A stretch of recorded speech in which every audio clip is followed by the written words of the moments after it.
आगे बढ़ते हैं। आज सीएम योगी की अगुवाई में बैठक हुई है। समीक्षा बैठक के लिए सभी विभागों की बैठक बुलाई गई है। विकास कार्यों और लॉ एंड ऑर्डर पर चर्चा होनी है। आला अफसर बैठक में पहुंचे हुए हैं। दरअसल सीएम योगी ने लोकसभा चुनाव के दौरान कई रैलियां की थी, लिहाजा उनके पास पूरे प्रदेश का फीडबैक है।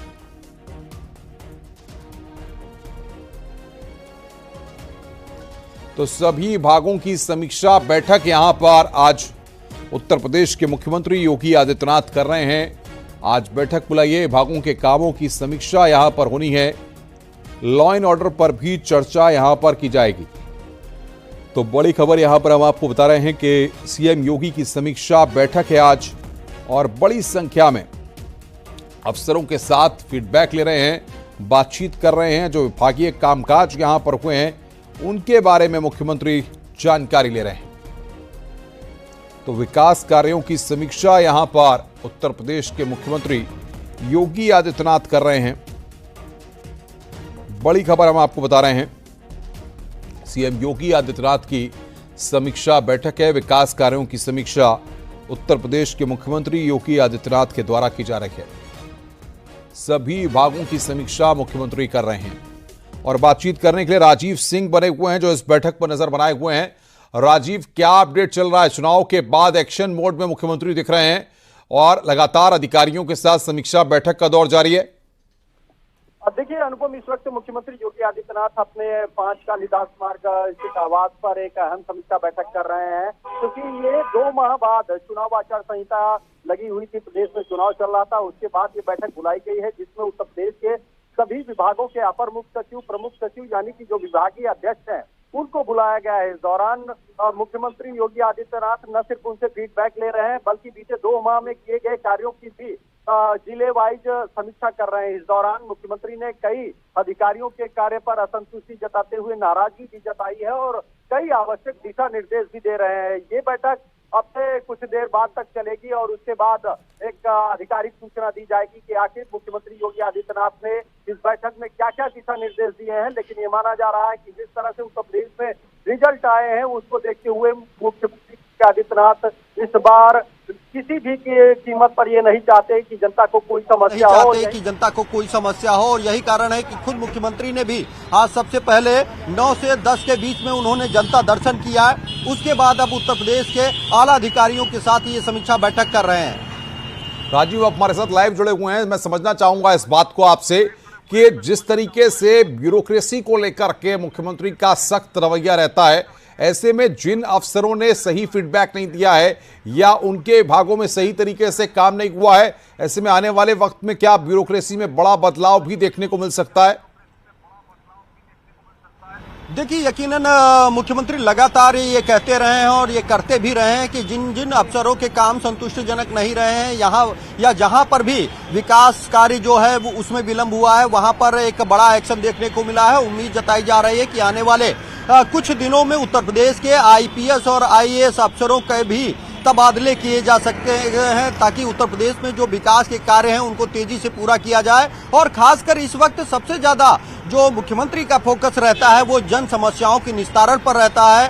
कल से खुद मुख्यमंत्री योगी आदित्यनाथ ने इस बात का ऐलान किया था कि अब वो रोजाना जनता दर्शन करेंगे और सभी अधिकारियों को ये निर्देश भी दिए कि जनता को किसी भी तरह की कोई समस्या न हो, उनकी समस्याओं का जिले में ही निस्तारित किया जाए, उन्हें लखनऊ आने की जरूरत न पड़े। और जो लोग यहाँ लखनऊ पहुंचेंगे उनकी मुख्यमंत्री योगी आदित्यनाथ समस्या सुनेंगे और जिम्मेदार अफसरों को तत्काल उसके समाधान का निर्देश भी देंगे, जिसके क्रम में आज जनता दर्शन की शुरुआत हुई।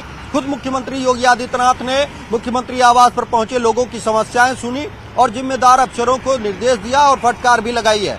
अब एक बड़ी अहम बैठक कर रहे हैं, जिसके बाद उम्मीद जताई जा रही है कि वो भी जल्द से जल्द उत्तर प्रदेश में जो एजेंडा है जो विकास का, उसको लेकर भी वो सख्त निर्देश देंगे। अधिकारियों से उनके कार्य का ब्यौरा मांग रहे हैं और जिले वाइज एक एक करके समीक्षा करते हुए नजर आ रहे हैं। बहुत बहुत शुक्रिया राजीव, आपका हमारे साथ जुड़ने के लिए और बातचीत करने के लिए।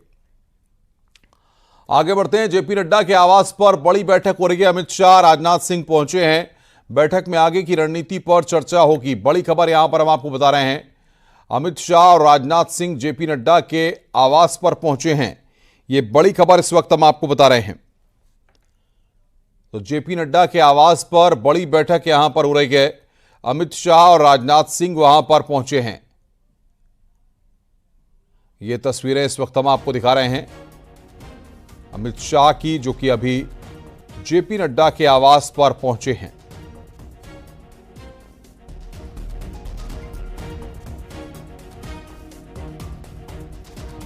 और बातचीत करने के लिए पवन गौड़ हमारे संवाददाता जुड़ रहे हैं।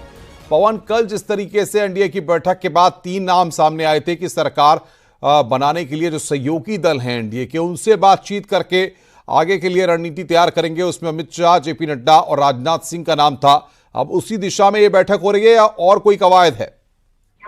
देखिए, सरकार गठन की दिशा में लगातार बैठकों का दौर जारी है। कल पहले जैसे आपने देखा एनडीए की बैठक हुई, उसके बाद में इन 3 लोगों को उसमें बनाया गया है, क्योंकि वो जो जितने भी सहयोगी दल हैं उनके साथ बातचीत करेंगे, चर्चा करेंगे, चाहे वो गृह मंत्री अमित शाह की बात हो, रक्षा मंत्री राजनाथ सिंह की बात हो या बीजेपी अध्यक्ष जेपी नड्डा की बात हो।